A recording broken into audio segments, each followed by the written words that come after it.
Beyond the walls of the majestic castle owned by his father, terrifying secrets were hidden, born from his sensual and hedonistic fantasies. However, his father could not keep these secrets hidden forever. One day, a maid, overwhelmed with horror, fled the palace and managed to return to her family, where she revealed her sinister story. This story sank deep into the hearts of his relatives and remained etched in their bones, like a cold wind that pierced through the human soul. This story is part of the family chronicle, as his parents, members of the upper class, had their own unique destiny. The boy's mother was French, descending from a distant branch of the royal dynasty. She was close to Princess Dondi, serving as her lady-in-waiting, and therefore the boy was born in the luxurious apartments of the Dondi Hotel in Paris, the French capital. His father, Count Dadi, enjoyed his wife's wealth and lived in one of the most opulent palaces in France. When the boy was only a few years old, his father suddenly abandoned the family, neglecting his son's future. In despair, his mother later entered a monastery, leaving the boy entirely alone in the splendid halls of the hotel. The household staff surrounded the young heir with tenderness and overprotectiveness, practically corrupting him, stealing his childhood, and turning him into a sort of little god. He grew up spoiled, allowed to do anything, no prohibitions, no boundaries. Another boy living within the palace walls was Louis Joseph de Bourbon, Prince Coney, the closest relative of the king. He was roughly the same age as the boy. Hoping to foster friendship, the boy's tutors believed these children could become good friends and support each other in the future. However, there was one overlooked detail. At any age, the palace son, young Donian, did not get along with others. He was not known for good manners and rarely found common ground with his peers. One day, a quarrel erupted between him and the prince. The prince believed that, being older and more important, he should have the upper hand. But the boy, accustomed to getting his way, refused to concede. He became angry, and his rage spiraled out of control. In a fit of fury, he attacked the prince and mercilessly beat him, nearly to death. Soon, the household staff and servants, furious beyond measure, intervened and tore the boy away from the prince, leaving him in a deplorable state that even his family members found alarming, considering the potential long-term health consequences. As he grew older, his inner world increasingly descended into chaos. His father's absence throughout his life left only a faint hope for a new beginning. Later, his uncle, a wealthy and influential man, did his best to help the young heir by teaching him and guiding him onto a path of virtue and reason. But when it was time for the boy to receive a proper education, his uncle decided to send him to the renowned French school of Lys Louis, marking the beginning of a new chapter in his life and new challenges. When it comes to a prestigious secondary school located in the very heart of Paris and still in operation today, one immediately recalls the surprisingly fortunate fate of its founder, the Marquis' father. His arrival at the school in youth was a real surprise to everyone. Surrounded by loyal servants who unconditionally obeyed his every whim, as if they were subject solely to his will. However, the situation within the school walls was quite different. Where strictness and discipline were the norms, students who dared to break the rules became objects of harsh punishment. For serious misconduct, boys and girls were subjected to whipping, an act which, at the time, was perhaps quite an effective deterrent. But for the young Marquis, this disrupted his usual routine, and he became increasingly interested in the matter. Whipping became not just an outlet for him, but an obsession. It soon turned into an important part of his deviant behavior that accompanied him throughout his life. Teachers, unaware that all this was shaping a monster, soon noticed that excessive and brutal beatings gradually fostered a dark and malevolent nature within him. When the time came to choose a wife, the Marquis' father married Lady Montrey in 1763, during the height of French aristocratic luxury and splendor. It seemed that their union was a tender fairy tale event, similar to the plots of fairy tales and romantic legends. However, behind this beautiful picture lay a truly terrifying story. This aristocratic marriage produced two sons and one daughter, but deep down it was neither warm nor harmonious. In the following years, the Marquis' father spent almost all his time in Paris, where he began to indulge in increasingly daring manifestations of his deviance.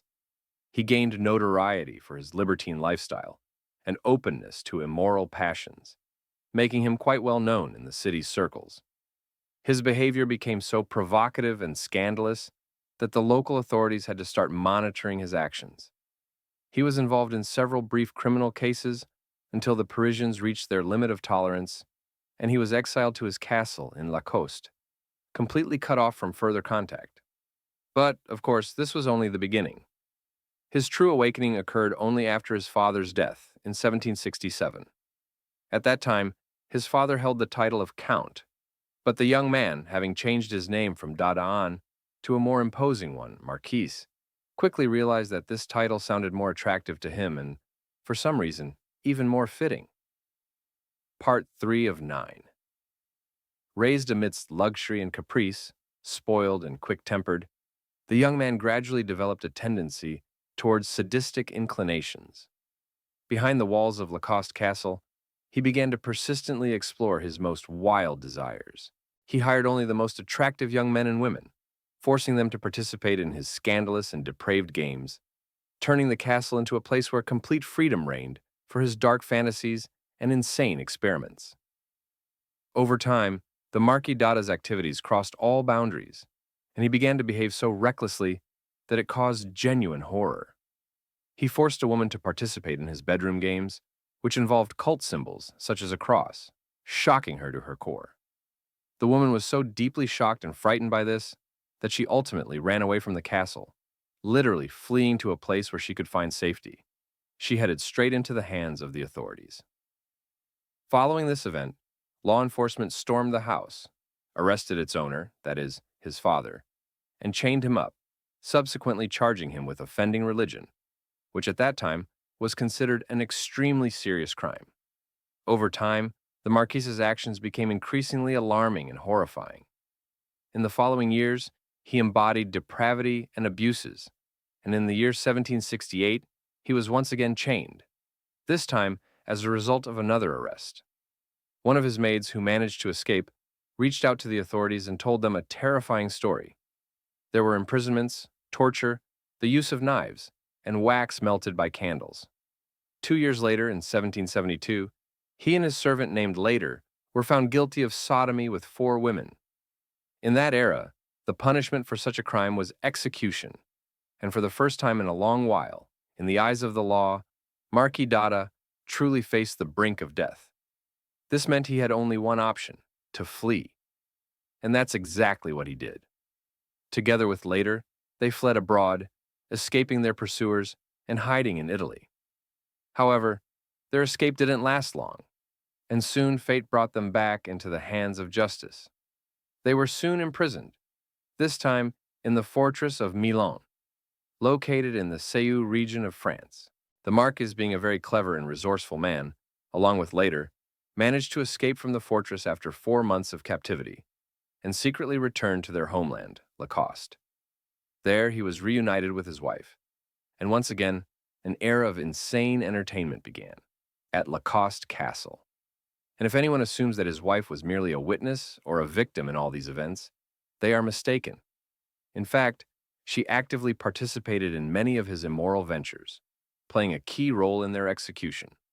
Part 4 of 9.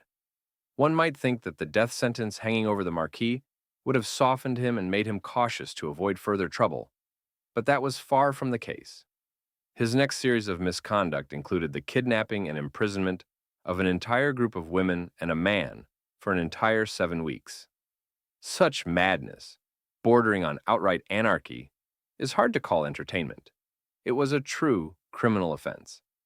And since kidnapping and confinement were, according to the laws of that time, serious crimes, Marquis Dade once again found himself on the run.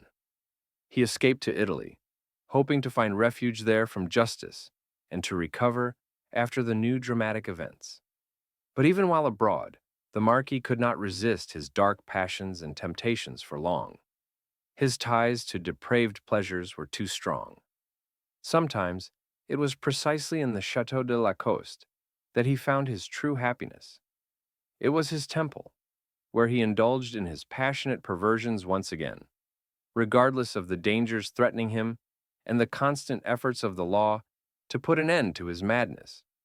Returning from Italy in 1810, after nearly a decade spent on the run and avoiding the consequences of his actions, he seemed to feel invincible. His life resembled an endless game with fate, in which he often emerged victorious. However, soon fate prepared an unexpected and harsh scenario. Suddenly, his game could come to an end. Upon hearing that his gravely ill mother wished to see him one last time, to say farewell and perhaps to explain himself, he set off for Paris. Unaware that this might be a trap, he packed his suitcase and headed to meet his destiny. In reality, he became the victim of a cunning plan. Ultimately, he was cleverly lured into a trap used to catch fugitive criminals. And although it was hard to deny that his actions often deserved harsh punishment, it could not be overlooked that his deception was a cruel blow he clearly did not expect. Once in Paris, he was immediately rearrested. During that time, after numerous detentions, such incidents were not new to him. But this time, the situation was more complicated. At least by 1817, after he successfully appealed his case and was finally released, it seemed that all obstacles were behind him. He could have returned to Lacoste and resumed his distraction activities, which had long become a habitual way of life. But in reality, none of this was foreseen. The actions of his relatives and trustees proved against him. His mother-in-law, Madame de Montreuil, personally wrote to King Louis XVI, requesting that he remain in custody. He might have deserved freedom if he had simply shown genuine remorse for his actions and admitted his guilt. However, this was one of the few things that the bright and carefree Marquis categorically rejected. In 1723, already in the midst of an 11-year imprisonment, he wrote a letter to his wife stating, "Either kill me or accept me as I am. I will not change." He was transferred from one fortress to another until he finally found himself in the notorious Bastille Tower in Paris. It was at this moment that his main work was conceived, the famous 120 Days of Sodom. If you're curious about its content, you can look up the details yourself.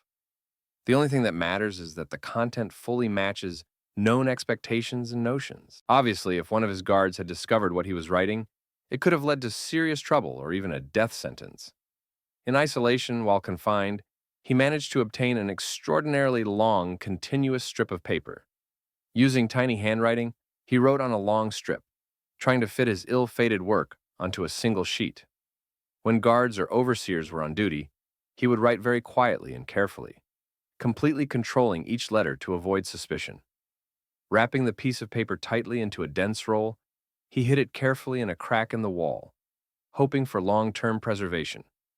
This clever plan was quite effective for some time. However, in 1789, difficult times arrived. At that time, after many years of imprisonment, he finally managed to leave his prison cell, but not as he had imagined. His heroic efforts only partially succeeded. He raised a commotion behind the fortress walls, loudly shouting toward the gathered crowd at the window to inform them that maimed prisoners were being killed indiscriminately. This nervous intervention caused the guards, exhausted and irritated, to immediately target him. He was taken out of his cell and hurriedly led away to a psychiatric hospital in the town of Chanteau. Such a hasty convoy's route deprived him of the opportunity to reveal his handwritten legacy. He was never able to produce a complete draft. Yet, in the same year, just 10 days after the tragic death of King Louis XVI, an epical storm erupted. The storming of the Bastille marked the beginning of the French Revolution. Understanding how revolutionaries viewed nobles and the aristocracy, it can be said that it would have been better if the Marquis's father had not appeared at that decisive moment. When he heard about the fortress's fall, in the deepest despair he believed that his manuscript, his critically important creative work, would surely perish amidst the raging events. He even thought that his legacy would disappear forever. What he did not know was that, 2 days before the uprising, a man named Ari de Sam Maximene found and secretly stole his manuscript within the walls of the fortified stronghold. This person took the scroll from the underground detention chambers and saved it from the destructive wave of revolutionary upheaval. Circumstances in the country were changing rapidly. Revolutionary upheavals meant that Marcus the Elder had a rare opportunity to start a new life. In 1789, just a few months after the overthrow of the monarch, he realized that the authorities no longer detained him. The absence of royal interference freed him. Over these 11 years, significant changes had taken place. His wife, finally tired of his behavior, filed for divorce, and his beloved Chateau de la Coste, was plundered by revolutionaries. He had to move back to Paris, where he was doomed to start over. But perhaps the most fundamental shift was that, in the age of revolution, nobles and aristocrats became targets of the system. The personal well-being and safety of Marquis the Elder were under threat. He had to play very carefully to avoid ending up under the guillotine, fate that many suspicious or unpopular nobles faced under the new rulers. To survive and preempt new dangers, he decided to change his image and name. "Farewell, Marquis the Elder," he told himself. And "hello, citizen." This was his expression of support for the new Republican government, feeling that his participation in political life now had to proceed differently. He even managed to hold several official positions in the new government, despite his noble roots. In fact, at one point it seemed that Marcus the Elder was transforming from a mysterious and enigmatic figure into a quite ordinary bureaucrat. During this period, his existence seemed entirely mundane, evidence that the era shift could extinguish even the brightest personalities, turning them into examples of social past. Fisher Shaken, with his wife Marie Constance Ken, a former actress, and their 6-year-old son, rarely appeared in public and tried to stay in the shadows. However, he was never able to completely rid himself of his vulgar passions. He continued writing his salacious novels, publishing them anonymously to hide his involvement. As the reign of terror extended further and grew increasingly brutal, he began to criticize the new regime, especially the ruthless Maximilien Robespierre, which quickly led to his troubles. Authorities swiftly deprived him of his positions and re-imprisoned him, where he spent nearly a year. By 1796, his situation had become so hopeless that he was forced to sell his beloved castle, Chateau de la Coste, long ruined and lost its former glory. Returning to Paris, he became an orphan, painfully eking out a modest existence, barely making ends meet. Nevertheless, during this difficult period, he managed to publish his 2 most popular works, Justina's and Juliet. Like all his books, these works aroused shock and bewilderment among readers. Unfortunately for his reputation, among those involved in his readership was Napoleon Bonaparte. He was firmly determined not to let the author of such scandalous and provocative works wander freely across the country. In 1502, by his order, the authorities took strict control over the person responsible for writing those books, and soon they found and arrested the writer. The main reason was rumors that he supposedly seduced young prisoners, which of course only further damaged his reputation. Everything happened very quickly. He was placed in the sinister Biskra psychiatric hospital. Dada's family convinced the authorities of his insanity, and he was transferred to a clinic in Shantung, where he had been confined many years earlier. There, his treatment was noticeably softer, and he was allowed to behave with more freedom. Moreover, he managed to persuade the management that his beloved Maria Constance was his relative, and he was permitted to live there with her. After everything he had gone through, this seemed to him more like a rest than a punishment, albeit with some difficulties. Despite this, Dada continued to get into trouble. One of the few who supported him during this difficult period was the director of Shantung, Ebo de Kir, a man with quite progressive views for his time. He encouraged Dada's activities as a form of therapy, and even allowed him to stage several of his plays in front of an audience, using other patients as actors. Dada's plays were as openly depraved as his books, and they did not hide their shocking content. It wasn't long before the authorities took measures to put an end to their activities forever. They demanded that heir place the father in solitary confinement and deprive him of pen and paper, which was especially strictly enforced in the last years of the old man's life. During this period, although constantly guarded, the father developed an intimate and forbidden obsession, a relationship with a 14-year-old girl named Melon Lear, the daughter of a Guaranton employee. Their connection lasted a full 4 years, despite terrible laws and moral condemnations. However, after 70 years of uninterrupted debauchery, perversions, and abnormal acts, fate changed its mind. The father of the great Marquis was finally arrested and died on December 12th of the 18th century at the age of 74. As a result of this entire secret life, spent behind the walls of secluded fortresses and psychiatric clinics across France, he was confined for nearly 29 years.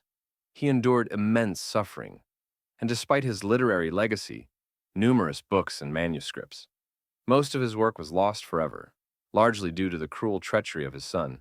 Indeed, during the most difficult period of his father's life, his son's attitude toward him was far from warm. As soon as the father died, the son unhesitatingly burned all remaining manuscripts, unwilling to let any testimony of his past become a source of shame for the family. Thus, the Marquis de Sade disappeared from history. His name was practically erased. The family did everything possible to erase his memory, as if he never existed, and they nearly succeeded. For almost 100 years, the personality and works of Sade remained almost entirely unknown to the world, thanks to the family's efforts to maintain silence and block access to his creations. The few manuscripts that survived were kept in the renowned section of the National Library of Paris, known as the Hell or Inferno Department. However, in the second half of the 20th century, one descendant, Zede Vredis, became interested in his ancestor. At that time, he knew nothing about the Marquis until in 1940, he began research and discovered a hidden stash of folders and manuscripts belonging to his father, concealed in the family castle. With the help of scholars, he managed to publish these materials and tirelessly worked throughout his life to finally reveal the true identity and legacy of the great Marquis de Sade to the world. Thanks to the efforts of his descendants, in recent years, the name and works of this person have gained well-deserved recognition.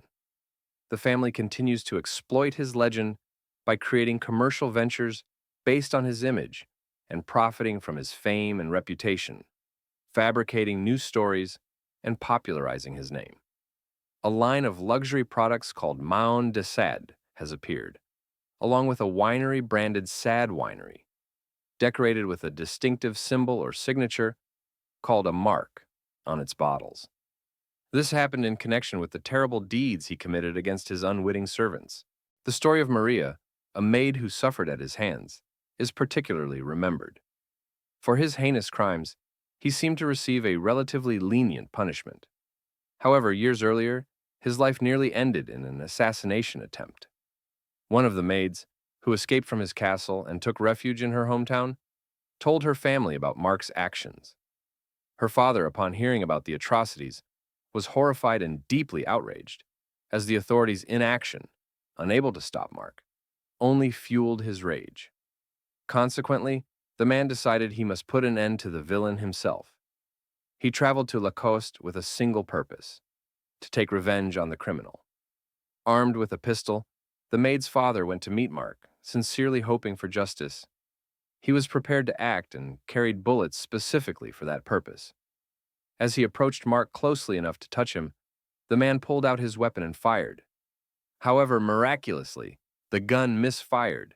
It jammed or the bullet diverted, causing no harm to Mark. This unexpected outcome repeatedly saved his life. It seemed as though fate was not merely watching over him, but was aided by a more powerful force, whether a guardian angel or a sinister demon. From time to time, his fate appeared to play along, granting him a long chance to escape the villain. If you enjoyed this story and would like to hear more similar tales, you can see it as an example of how fate and chance sometimes play their mysterious role in people's lives.